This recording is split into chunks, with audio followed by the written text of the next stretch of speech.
UK versus United States nurses. Who works harder? Hi, I'm Scott, the home health hustle nurse, and I am here with. I'm Deb. I'm the old school RN. That's school with a K, like 80s music.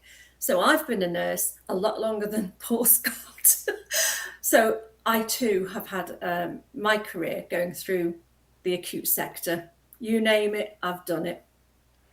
And today we're going to talk about basically comparison between the United States and the United Kingdom and nursing and how they both countries do such a great job with managing care.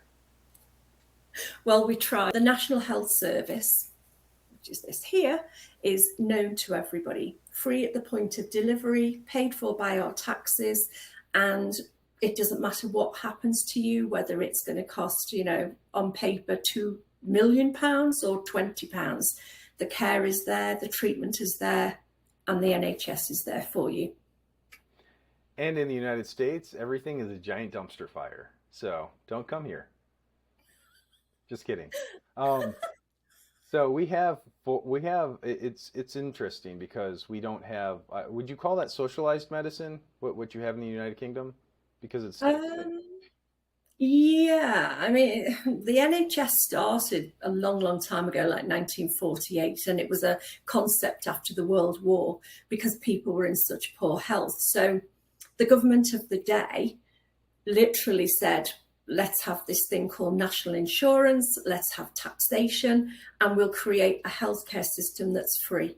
So everything was free. Eye care, hearing aids, checkups, everything was free. Maternity care, baby formula, everything was free. As time's gone on, certain things are paid for or don't get included in that. But coming back to today, it's still free at the point of return. So you go to the A&E, we call it accident and emergency, not anything and everything, but it's otherwise called the ER in America, Canada, etc. But literally you come in and it doesn't matter if you have Ebola virus, amoebic dysentery, a car accident, you will be treated. so in the United States we have a law called EMTALA EMTALA where it basically states you regardless of your ability to pay if you go to the emergency department they are required by law to stabilize you. Beyond that, whether or not you'll be admitted, it gets pretty dicey, but basic medical necessity, regardless of your ability to pay, we have that.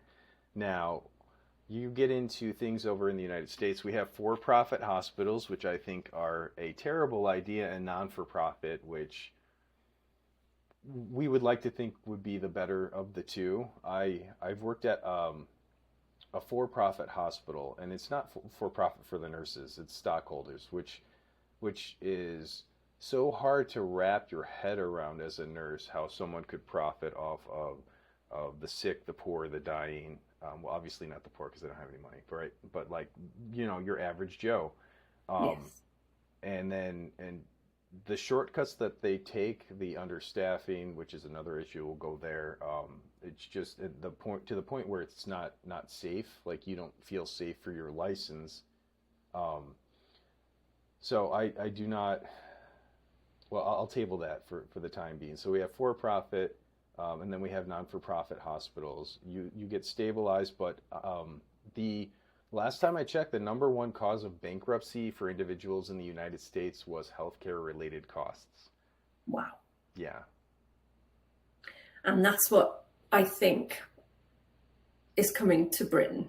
And it scares me to death. And it's not a good idea. I mean, it certainly isn't.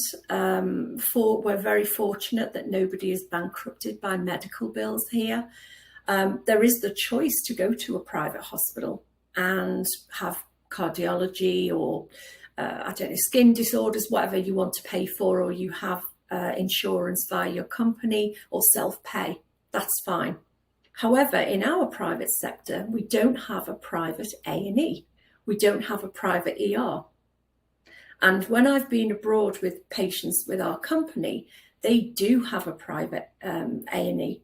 Now, because we don't have that kind of private system, there will be some hospitals, private hospitals, that will have some kind of emergency care, i.e., an anaesthetist who sleeps overnight in the hospital. Many of them don't have that.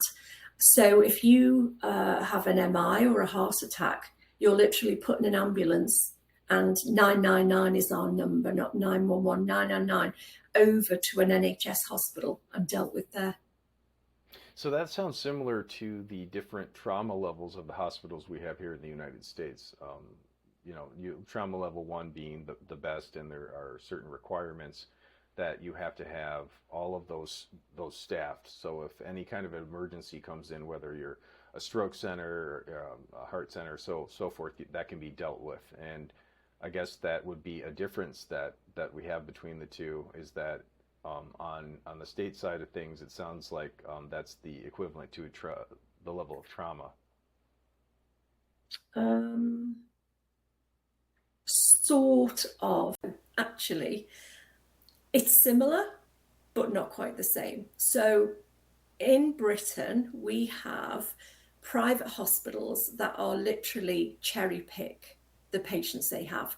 So a fit young 40-year-old lady who's had 3 children and has got varicose veins, they're not treatable on the National Health Service anymore. They used to be, unless you've got complications, venous ulcers, something like that. You have to pay Okay. for that. So you go into hospital, you'll have your veins done, you might be a day case, something might happen, I don't know, you don't feel well enough or you need pain relief. You'll stay overnight and go home the next day. If, say, you go in for an operation and you have an MI or a stroke or something, emergency, you're then taken to a national health hospital. So we don't, all private hospitals do not have that kind of emergency backup. They're starting to, the bigger hospitals, because it's a preempt to the changes politically. However, as a rule, private hospitals in the UK are literally like care homes with a doctor. Some of them don't even have a doctor overnight. So we would have, I don't know if that's a misnomer or not, but we call them pack and ship hospitals, where you have the very rural access is the better term for it. Rural access hospital where they don't have those resources because they're in the mountains, and they're there to stop the bleed, triage, and then get them airlifted to one of those trauma ones, hopefully. So it sounds like it's something similar, but I'm wondering, so so the hospitals that can cherry pick their patients, are they because they can't handle the heavier acuity? Yes, in part, yeah, because they don't have the emergency services there to Okay. pick that up. Now, if they're a private hospital that deal with more serious issues, for example, coronary artery bypass Hmm. surgery, yeah, then they will have some kind of backup. So they might be taken on an NHS hospital, but as a private patient. So that one patient will be amongst general National Health Service patients, and nobody would know any difference.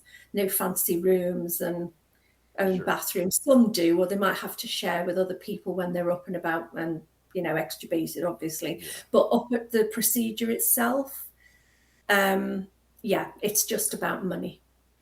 So, of course it is. Except for the nurses. We Except don't for get the any nurses. more. Nope, no, we don't.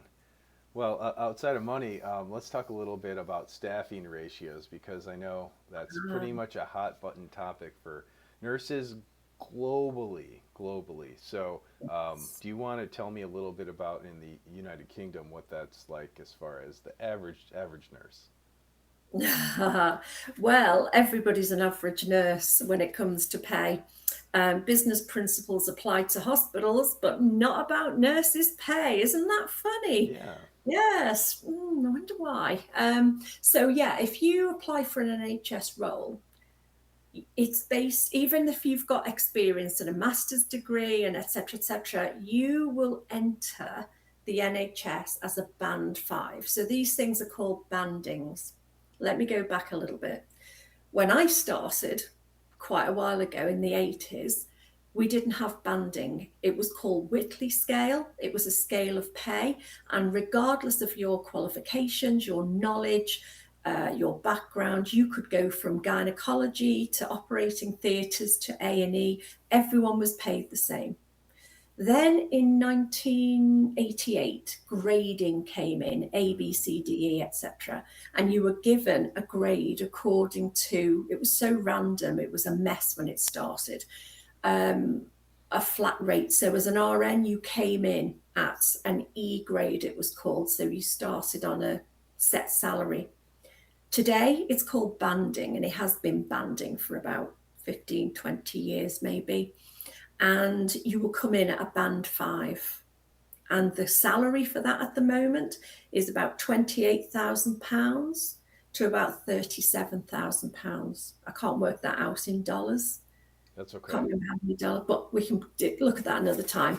But literally, you will come in at that. Now, at one time, if you were experienced and knowledgeable, you would come in at a higher level. Sure. But if you leave the NHS and come back, you start at a 5 again. Fun. Okay. Isn't that lovely? So you can be a highly experienced nurse Mm-hmm. with an A&E qualification, a master's degree, a BSc honours, and Lord knows what else, ICU course, etc., etc. I will be paid the same as a newly qualified nurse who's never worked in A&E or acute care. So that does not sound very incentivizing for nurses with loads of experience who might have left for, maybe they had children, maybe they had something else going on, who have all of that great knowledge and experience. That doesn't really incentivize them to return to work as a nurse. No, unless they've been in post for 2 years or more, they get maternity pay. So they Okay. can be off and get maternity pay. But if you've been in the NHS for less than that time, you don't get that. Or if you work as what we call agency nursing, which Hmm. you call travel nursing, Okay. bank nursing we have as well. Bank nursing is when you are like a travel nurse, but only to that hospital. Oh, okay. Yeah, we call So you've that. got the worst of both worlds. Do you have float pool? Do you have float pool over there or no? Float pool. That sounds like banking. Okay. Yeah. So you work in one hospital, but you could be on a ward, or you can pick, Sure. or you go to your specialty. Yeah, okay, so that's the equivalent to a float pool nurse, unless it's a highly specialized unit like the operating room or something where you can only have a specific nurse there. Um, okay, just Correct. wanted to Yes. clarify So that. A&E is one of them. Sure. Back in the day, I did a course, but we'll come to that another time. And it Okay. was 6 months long. You learned a lot of things, but you don't have that course in A&E anymore. It's structured differently. But yeah, So why all the changes? Why go from what'd you call the Wernicke scale? What'd you call it? Whitley scale. Whitley scale. Oh, okay. Whitley was the name of a minister. Okay. It was political. How do I Of put course. this Of course. nicely? The very start of privatisation. Okay. It was creeping in, because when the NHS was formed in 1948, there was a lot of opposition from doctors, funnily enough, and certain parties uh, who didn't want that to happen. Hmm. They didn't want social housing, so people lived well. People used to pay privately for doctors, and they were poor, they couldn't afford it. Sure. It was up to the church to pick up the slack there. There's a program called Call the Midwife.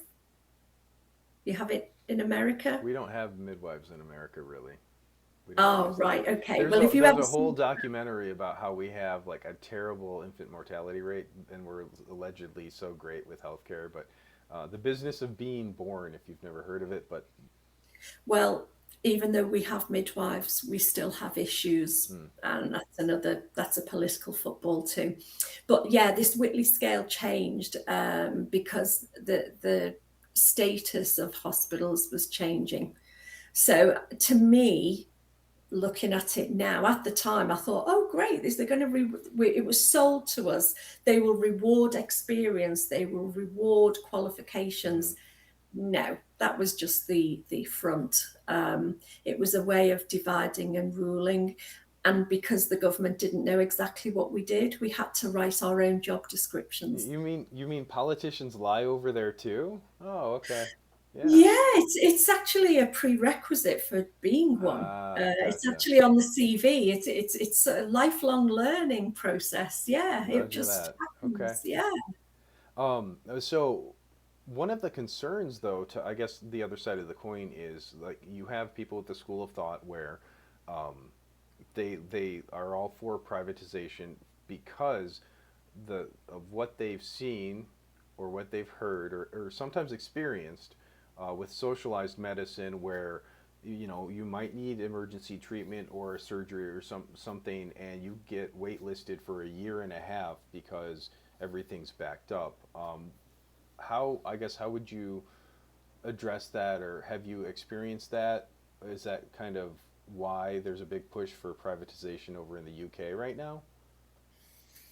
I would say the push for privatization, I believe, Mm, just my opinion based on my experience, it's about money.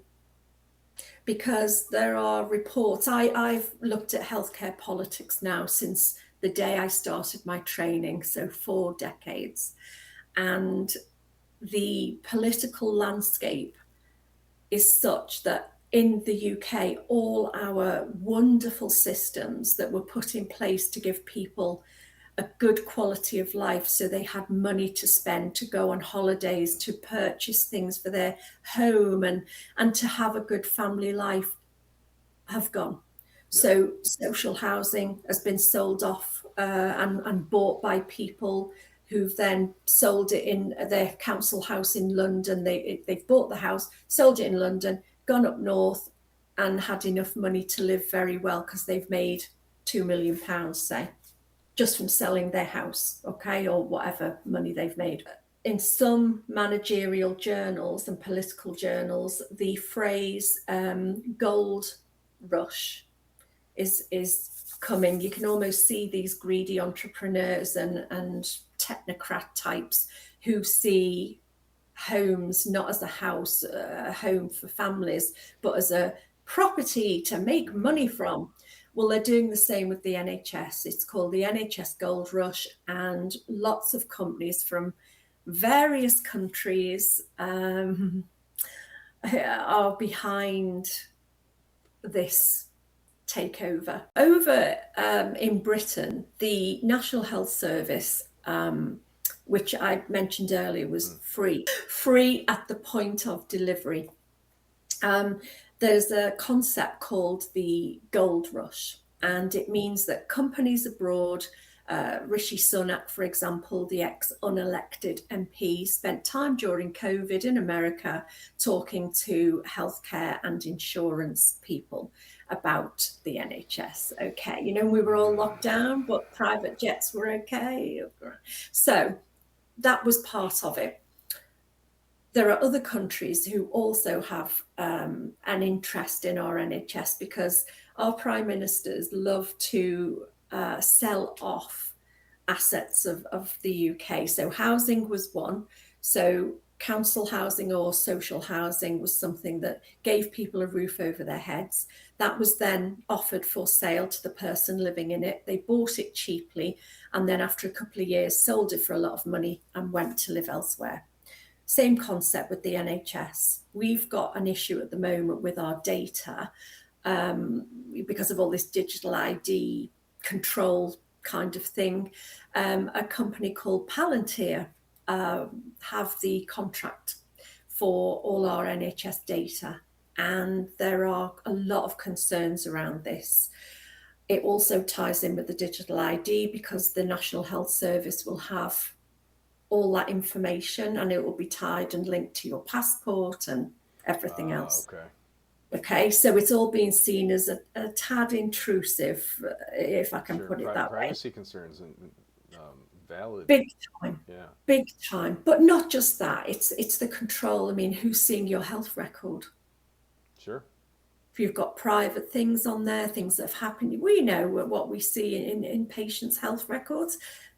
You don't want anybody else seeing that and the implications. And at the moment, we don't have codes and things applied to healthcare problems for insurance purposes, for billing.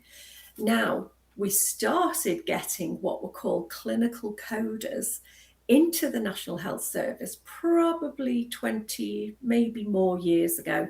And they're paid as much as a registered nurse. They start on a band 5 for working 8 in the morning till 4 p.m. Now, their lunch breaks, I'm not sure about. They may be paid, they may not, but we have lunch breaks that are unpaid. But if you're a manager and you're earning, good money at band 8, I'll explain all this in time. Your lunch is paid for. You can get a coffee when you want. You can have a coffee at the desk. You can go to the toilet when you want. We can't, That's nurses' bladder syndrome. But anyway, politically, this all ties in. The culture, the unsafe care, the nurse staffing ratios, the selling off of hospitals. It's all about noses in the trough. so I feel like that comes back to um, just this idea of like one of the biggest problems in the United States is that we've turned healthcare into such a business. You had mentioned coders a moment ago. We've turned it into such a business, a profitable one, unfortunately, at the expense of the patient, that now we have all of the accessory, I guess, problems that come with that. So it's never. I feel like they weaponize nurses' compassion against us and use it as leverage against us because we want to do the right thing. We have a spine. We want to take care of the patient. And you have all these businessmen who, I'm not going to get heated. So we have a collective term for this. It's called psychopath. And Ah, corporate psychopathy, this is my opinion, and I am a trained psychotherapist, by the way.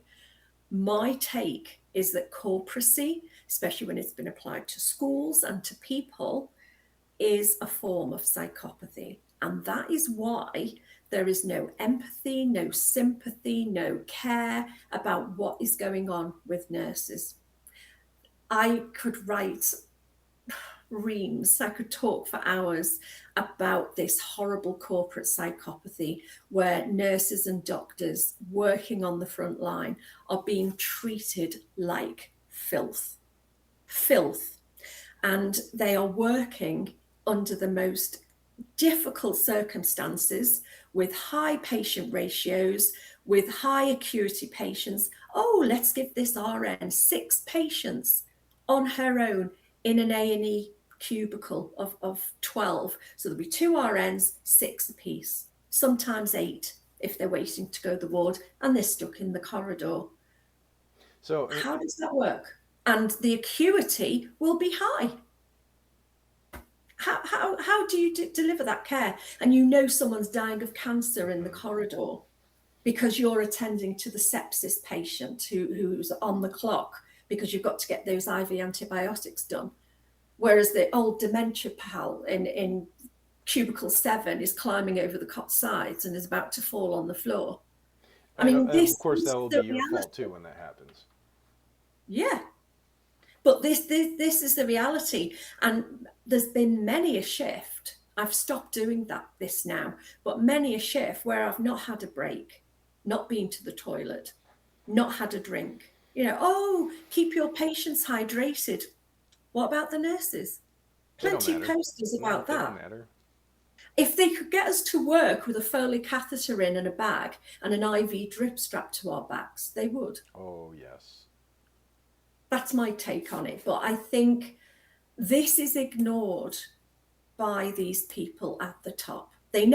As far as I'm aware, they never come down to our floor level. I've seen it once at a hospital near Wales where we were so desperate. I had a lady who was delivering a 20-week fetus on the floor of a makeshift. It was an old disused theatre room off the A&E, and I had to put a sheet on the floor quickly and deliver her there.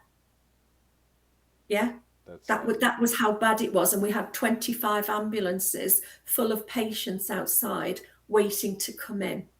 And it was so desperate that the chief executive was called. He came down, he walked around, he said, well, it doesn't seem that bad now, it's quiet. Oh, he That used the was it. Q word too, on top of all of that. Oh, yeah. That's cute. Yeah. So, but it's only the Q word is only for managers. We It's don't for know what Q nobody. is. Yeah. It's crazy. And my frustration, sorry, it comes out because I have worked in various levels Mm. within the NHS in lots and lots of roles, including management. And you cannot get through to these people. They have a corporate reason for everything. And to me, they're so entrenched in that business mode, even the good ones, the ones who have climbed the ranks, they're so set on this salary and this new gold rush because it means these managers are going to be paid a lot of money once the hospitals become private. Quick example: the water in our country used to be national. It wasn't privatized. So we had a water supply, we had rivers that were dredged, we had, everything was cared for. Then our water was sold off to companies abroad. It was left sewerage going into the sea, rivers that had dead fish in them. I mean, all kinds of things. And yet these companies were making lots of profit. The bills were going up, that people had to pay for. And what happened was the CEO of the water companies was on, say, £46,000 in 1995. Suddenly, when it went private, their salaries jumped in the millions. Mm. And that's what these CEOs and senior managers are about. They want the gold rush because their salary at the moment, like the chief of the NHS in England, for example, England and Wales, let's not go to Scotland and Ireland. It's all a different system, but England and Wales, mainly England. This guy heads the whole of the NHS. Not my favourite person, I have to say. However, he's earning on paper, nothing else with perks and whatever included, around £300,000 a year at the Sure. moment. That is going to woof. That's going to just go off the scale for all these people. So And they're allegedly smart. These people are allegedly smart, and they're creating an environment where it's going to be so bad that even when they with all their money, once they reach this point, that's not going to help them because they've created this pit that climbing out of it's going to be too late. So I don't think until they're a patient in a bed they can really see because they obviously don't have the empathy for nurses or the patients until they are the patient. I don't think they're going to understand. I think it's one of those things that they have to experience, which is sad because when it comes to that point, there's not going to be a whole lot of help around. I agree with you. However, they have this kind of false thinking, many of them, because they think their private healthcare package will pick up the slack.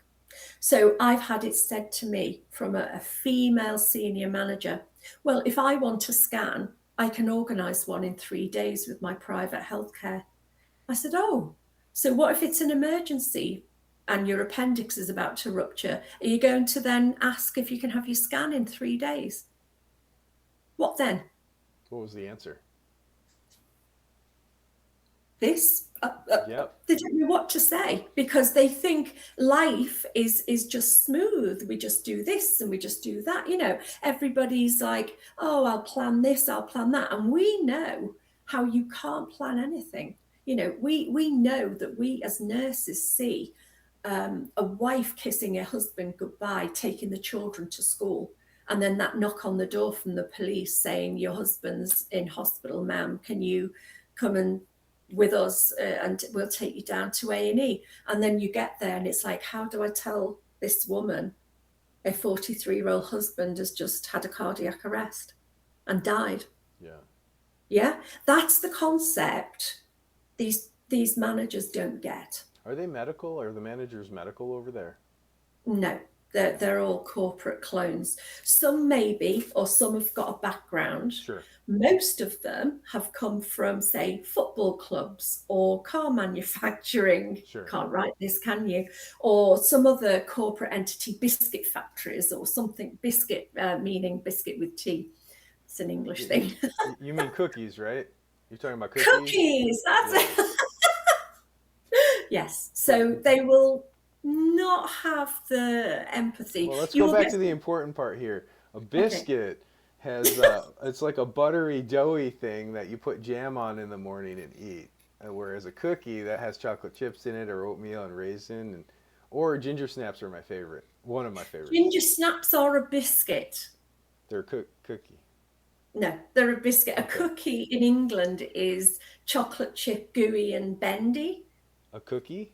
A cookie, yeah, Yeah. it's like cookie dough in ice cream. It's got movement. All A right. Sorry, biscuit, I a didn't mean. biscuit is a ginger snap, not a scone. A scone is what you have biscuits and gravy.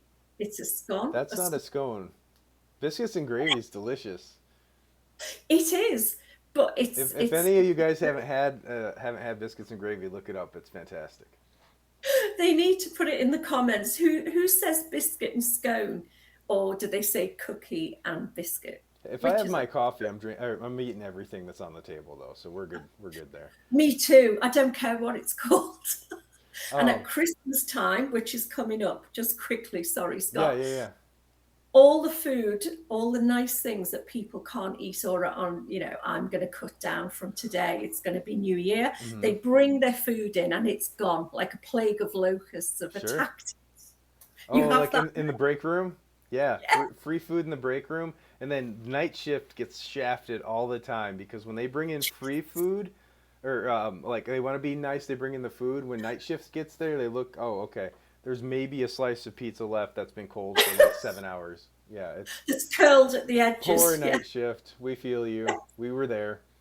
Yes, we were there. However, we used to have our own little gathering of food on nights. Oh, touche, a Um, little potluck or something. yeah, a little Yeah, potluck. Yeah, for sure. Or we'd get a takeout and bring it in and sure. let it go cold on the table because you never get to eat Yeah, it. yeah. You don't get to eat it. That's right. Oh, sorry. I digress. Go. I didn't mean to No, cut you it's off there, fine. but I wanted to be like, strike while the anvil's hot, so to speak. Right. Absolutely, yeah. So, yeah, we don't even get a cookie.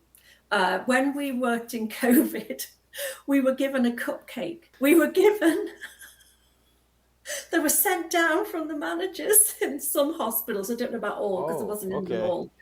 We were we were given a cupcake as a thank you Hmm. Okay. for Cool. sweating our gonads Hmm. off in PPE in intensive care and A&E. We were given a cupcake. Well, was it good? No, Okay. it was as artificial as the managers' personalities. Boom. Roasted. Nice. Um. Accurate. Yeah. Yeah. I agree with you. All right. I think we have time for one more question. So, not question, but comparison.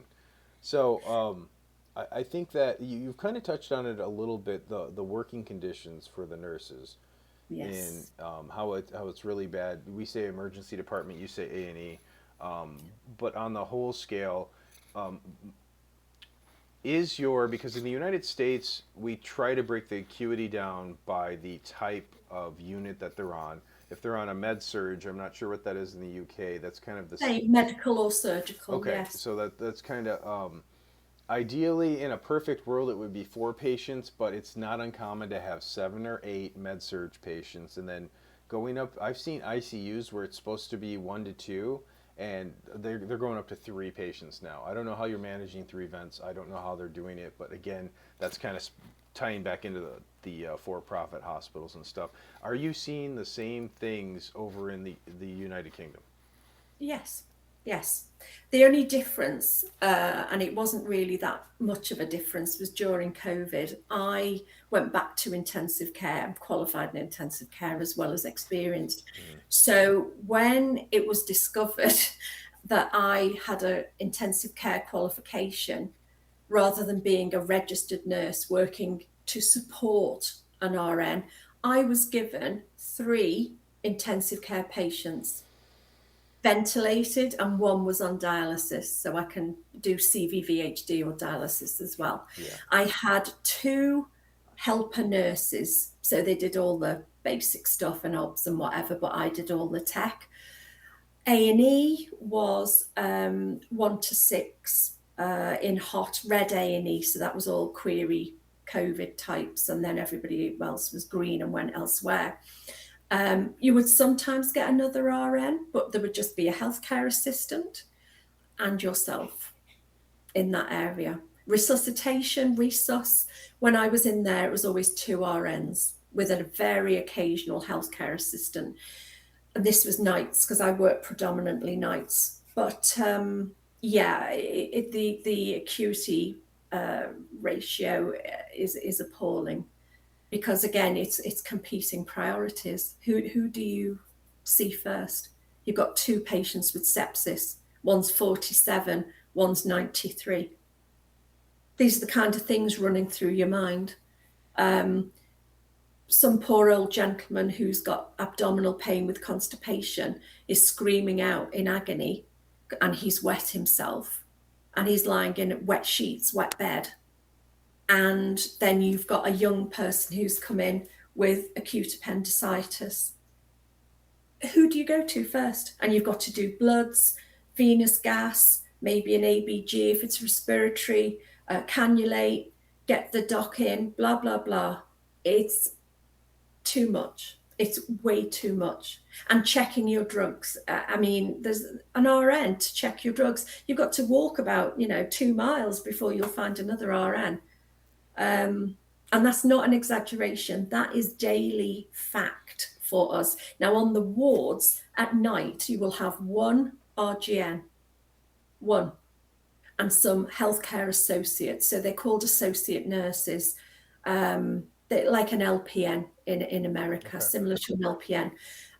But in the UK, the skills levels and training can differ somewhat to what goes on in America, but that's another story. Sure. But depending on how qualified and experienced that night RN is, he or she can be in charge of all that ward of, say, 24 patients, and they'll just have these helpers going in to do whatever.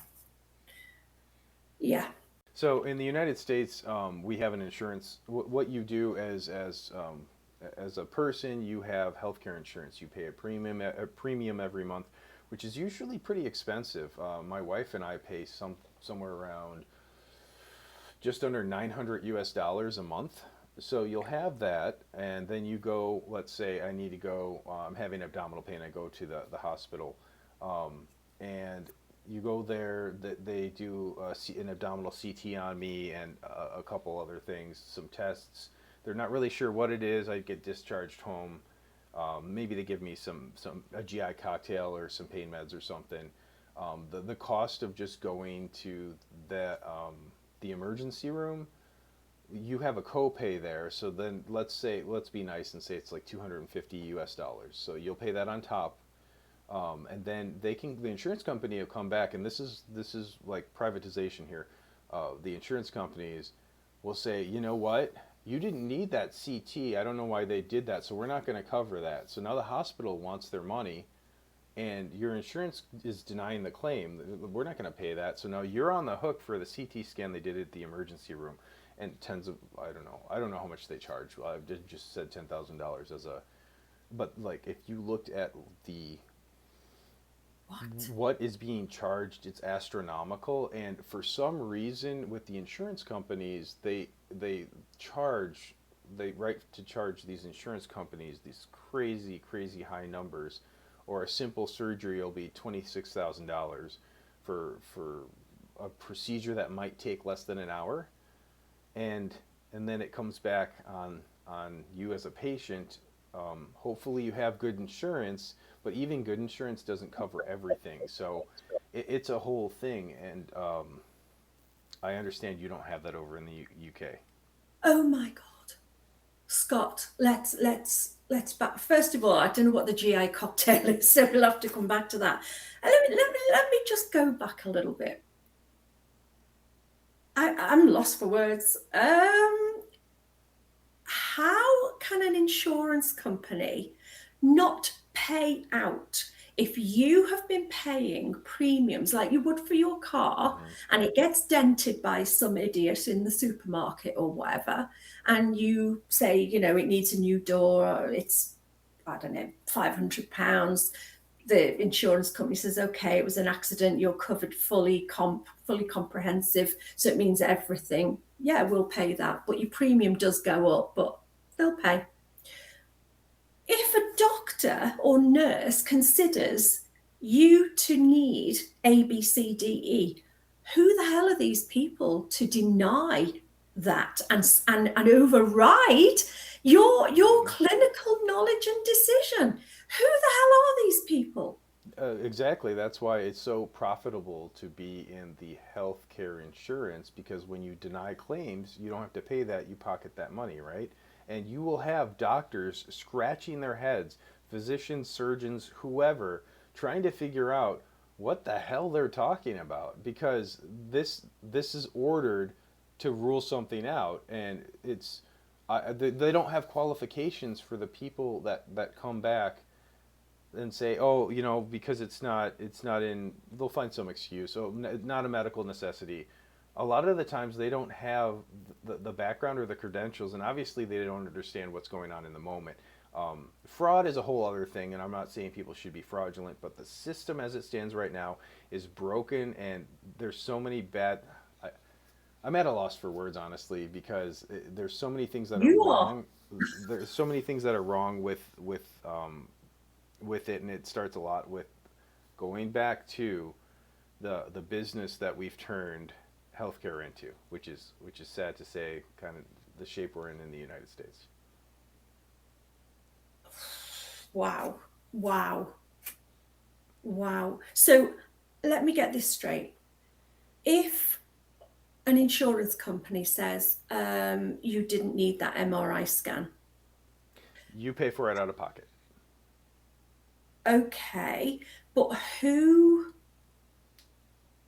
do they say that to? Does the doctor have to go over the notes and say to the insurer, actually, I'm a senior surgeon and I looked at They my they different have they have the notes? ordering provider and everything with they already have all that information.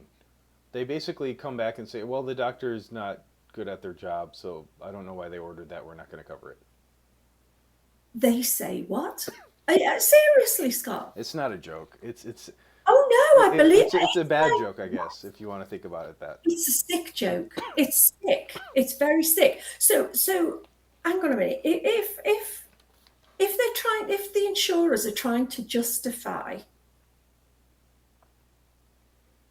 that you didn't need that MRI scan and it's in the notes with the certified doctor, can the patient go to their doctor and say, they're not going to pay for this MRI scan, I can't afford £2,000 or whatever, and the doctors advocate on the patient's Yeah, behalf? but now it's a Time whole now it's a whole issue that now on top of recovering from whatever the patient may need, now they have to go back to their doctor, say, hey, the doctor can help appeal it.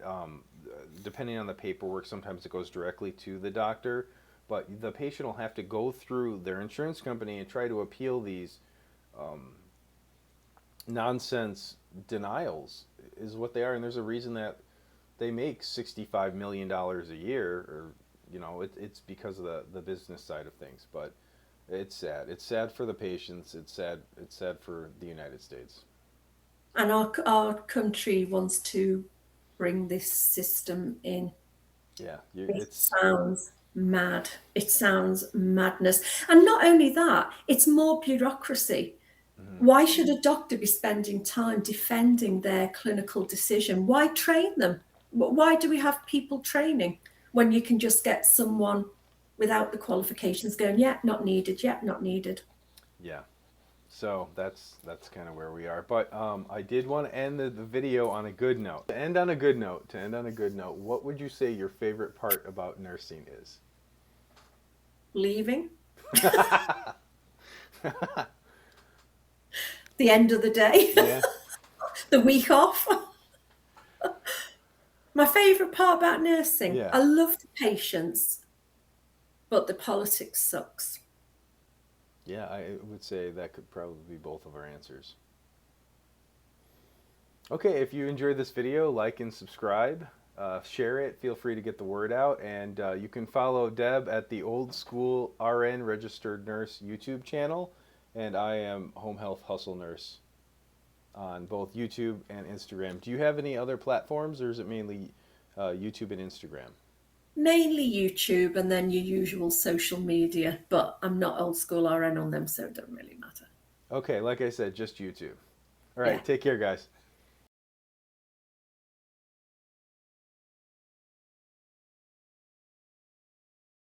Let go. Oh, I, Collective what?